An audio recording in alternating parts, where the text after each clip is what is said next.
15 years experience in the environmental space, working across Canada on issues including climate change, waste, the circular economy, environmental health, and green infrastructure. Jennifer holds a Bachelor of Design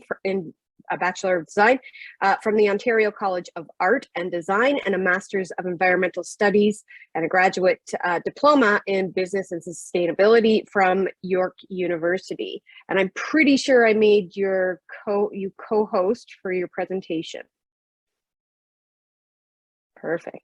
Great, thank you so much. I definitely do appreciate the extra couple of minutes because I was going to run a couple minutes long.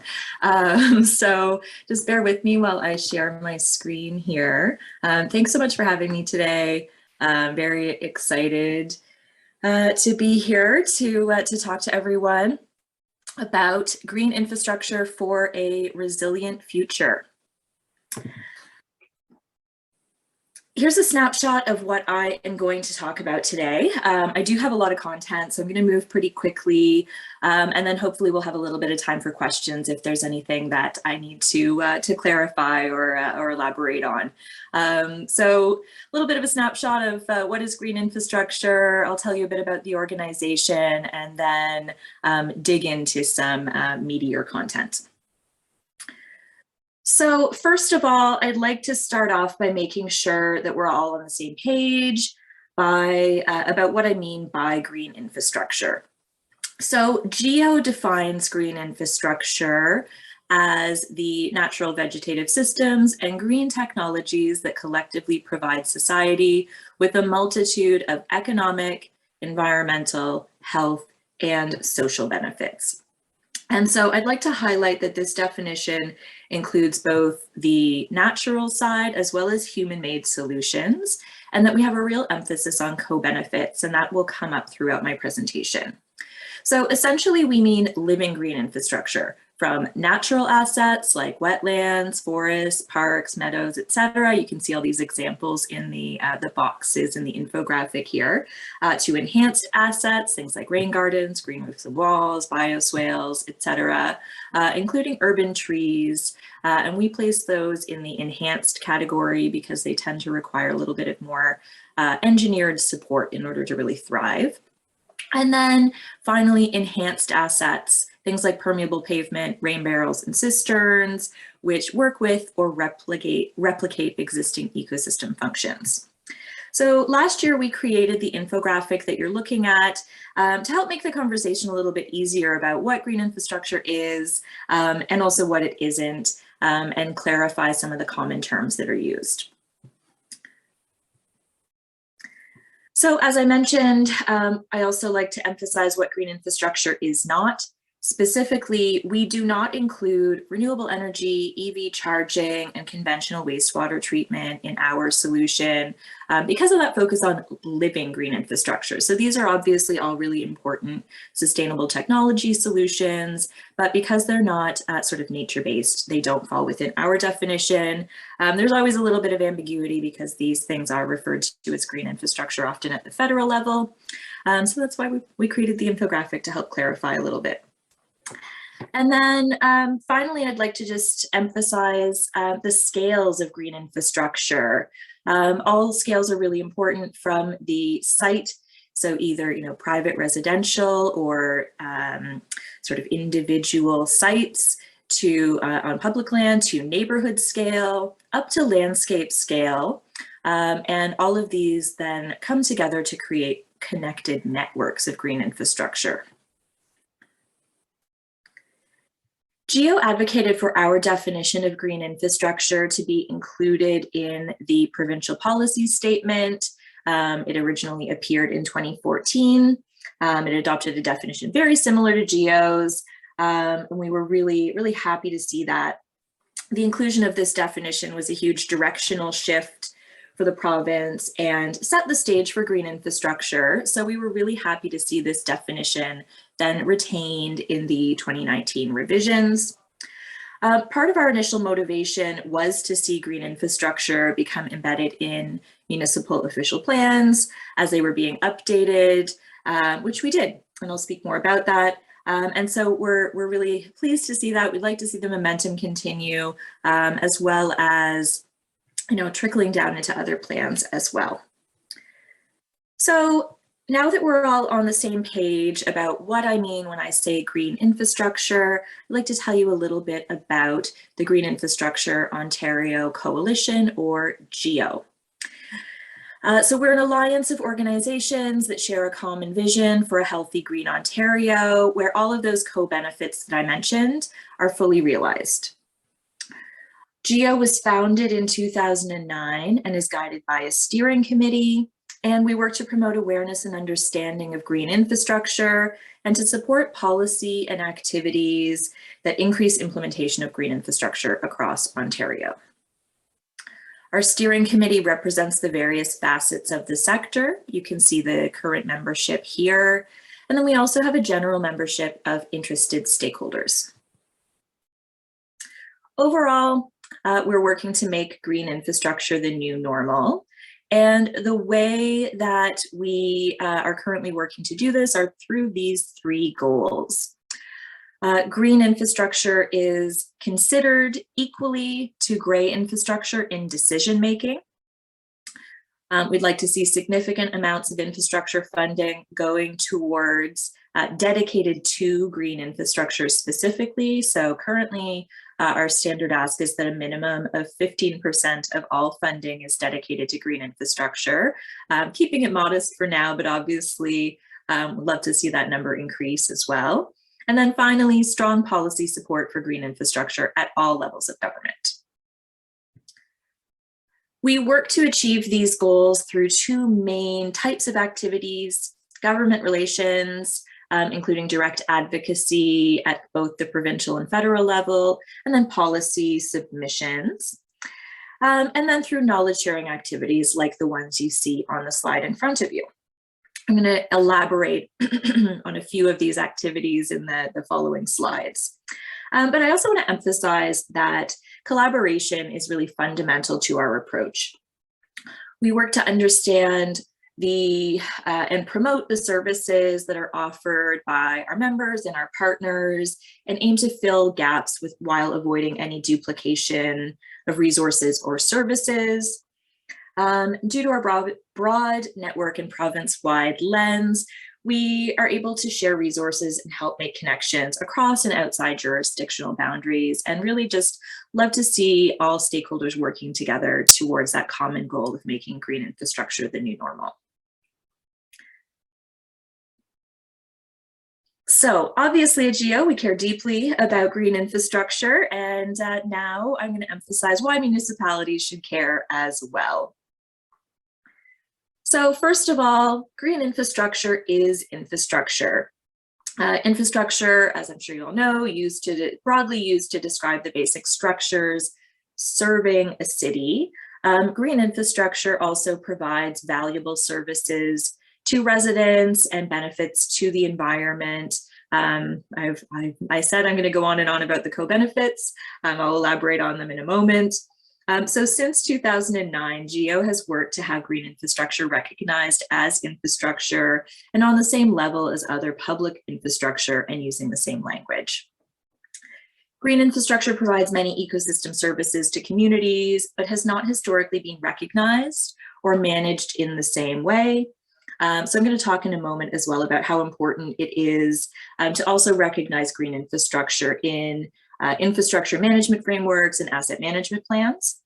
And so I've got some of the benefits of thinking about green infrastructure as infrastructure listed on this slide, but we really focus on three key infrastructure concepts. So green infrastructure as assets, which I mentioned, the cost savings piece, both as using green infrastructure as a complement to traditional infrastructure, or in some cases as a replacement for, and then that secondary services and co-benefits piece.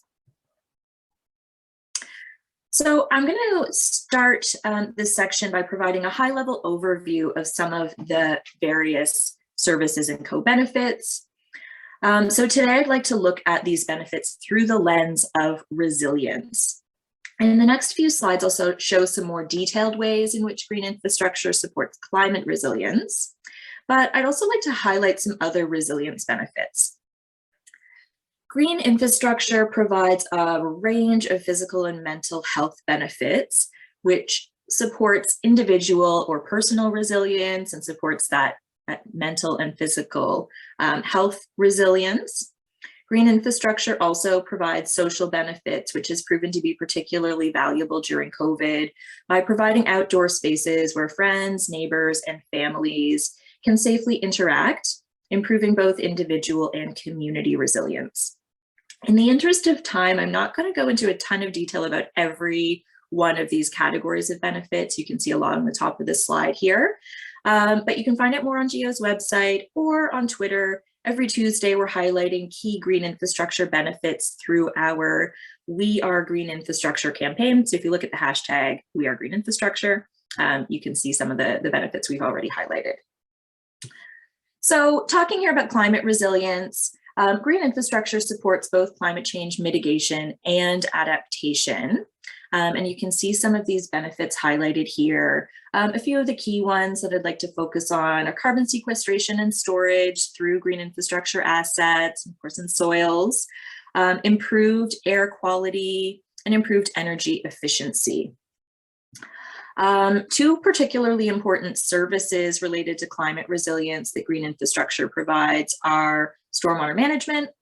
Green infrastructure can be used both as a complement to and a replacement for traditional gray infrastructure to manage stormwater on site and provide improvements to both water quality and quantity. And urban heat reduction, helping to keep residents cool, lowering energy costs, among other co-benefits. And you can see some of those listed here. And green infrastructure also supports economic resilience. GEO recently commissioned an economic impact assessment of the green infrastructure sector in Ontario with funding from the Greenbelt Foundation and additional financial support from Landscape Ontario. This slide shows some of the high-level findings. In addition to the job and GDP contributions highlighted on the slide, I'll talk about some of the other benefits. So good green jobs, really strong support for local supply chains, investment in green infrastructure stays very local, stays within the province or within the specific region where the investment is made. So very strong return on investment, particularly for flood mitigation projects, and a very strong growth potential with supportive policies, and particularly if more investment is made. And investment in green infrastructure also provides capital and operational cost savings for traditional gray infrastructure, for example, by helping to prolong the life of existing assets. So it's a bit of a snapshot, and hopefully that helps to make the case for why green infrastructure is important to municipalities, or should be, municipalities and their residents. And now we'll talk a little bit about how municipalities can incorporate green infrastructure into their planning processes and into their plans. So we really believe at GEO that green infrastructure should be considered throughout the municipal decision-making process. A few plans that we focus on in particular are, of course, the official plan, and then also the asset management plan. And these plans are, or at least certainly should be, interrelated and inform each other. Incorporating green infrastructure into the asset management planning process really has the potential to help demonstrate accountability and responsibility for the management of green infrastructure assets, making sure that these assets are valued and considered in decision-making parallel to their gray infrastructure counterparts. In 2017, we did some research to see how green infrastructure was being adopted into official plans following the inclusion of green infrastructure in the provincial policy statement. So this, it's a bit older now, back to 2017, but this research shows some examples of ways that green infrastructure was being included. Some research that we did in 2019 also provided anecdotal evidence that this trend is continuing. However, it also highlighted a challenge that sometimes green infrastructure was being included in some way in the official plan, maybe green infrastructure specifically, or one of the green infrastructure components that you can see in the right-hand column on this slide, but it didn't always translate into action or implementation of green infrastructure. So including green infrastructure in an official plan is a great step, but it's important to follow that up by implementing and operationalizing green infrastructure. And a great way to work towards that goal is by incorporating green infrastructure assets into the asset management planning process. Asset management planning has been identified as a promising strategy to help support the effective management of green infrastructure assets in communities across Ontario. Incorporating green infrastructure into asset management planning has the potential to yield many benefits, all of which are listed on this slide. I'm not going to read through them in detail, but you can see they are numerous. And ideally, we'd like to see green infrastructure assets built into a variety of other plans as well, listed here, provides great benefits across the board. However, a risk with green infrastructure at the municipal level is that it can become siloed in particular departments. Green infrastructure really exists across departments, and it's important to have collaboration and communication between stakeholders and between those departments in order to see it really thrive and be used to its fullest potential. And to that end, we also really encourage municipalities to consider the development of a high-level green infrastructure strategy. For some great examples of this, look to Vancouver's Rain City strategy. It is rain-focused, stormwater-driven, but has some great examples of cross-municipal targets.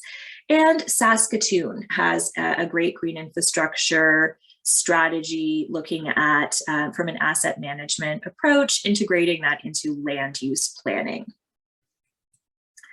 And finally, I'm going to provide a few resources that municipalities can look to support the implementation of green infrastructure. So I'll highlight some geo resources. This slide provides a bit of a snapshot of some of our publications, including our soon to be released large parks report, improving access to large parks in Ontario's Golden Horseshoe, policy planning and funding strategies. So the focus there is on the Golden Horseshoe, but I think the lessons, the strategies and recommendations will be broadly applicable. So please stay tuned for that. And I touched on some of the findings from our economic impact assessment. On the topic of asset management, we also just released a green stormwater infrastructure asset management resources toolkit, which I will delve into in a bit more detail.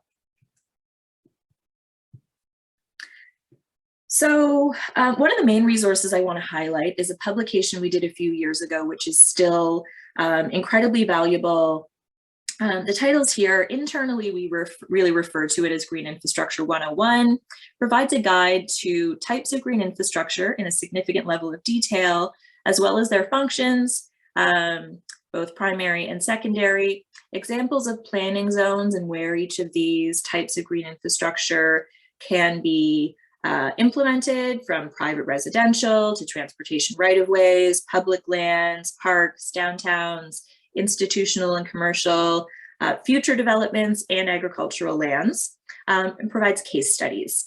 So it's a great use for anyone from, someone who's hoping to learn more about green infrastructure, to planners, counselors who want to learn more, and municipal leaders who want to get a greater understanding of the potential of green infrastructure. This is a bit of a snapshot of some of the resources in the guide. So the typologies and some explanations, the planning zones where each of these typologies can be applied, and the primary and secondary functions and services. Returning to the importance of incorporating green infrastructure into the asset management planning process, GEO just completed a project with the Green Infrastructure Leadership Exchange and the Southwest Environmental Finance Center, and produced what I think is a really excellent toolkit that worked. So we worked collaboratively with 6 municipalities across Canada and the US to produce the toolkit, which provides guidance on establishing a green stormwater asset management program, though I would say that the lessons are broadly applicable to all green infrastructure assets. Really shows the experiences that municipalities had doing this. So really valuable case studies, lessons learned, sort of progress updates. If you're interested in the topic, I think you'll find it useful. Please feel free to check it out. It's on our website under the resources tab. We're also currently working on a project led by Green Communities Canada and developed in partnership with the University of Toronto, a team out of the Scarborough campus called Living Cities Canada, which is developing pathways to living cities, which is really expanding on the idea of GEO's goal of making green infrastructure the new normal. So we've defined a living city as a community in which green infrastructure is equitable, abundant, and thriving. We're developing a framework to explore how that can be done, and then we'll be developing community-specific pathways. So stay tuned for news on that. I think it's going to be a great resource once it's done. So all of these resources are available on GEO's website under the Resources tab. Here's a bit of a snapshot of some other great publications. And we've also recently created a municipal resource hub.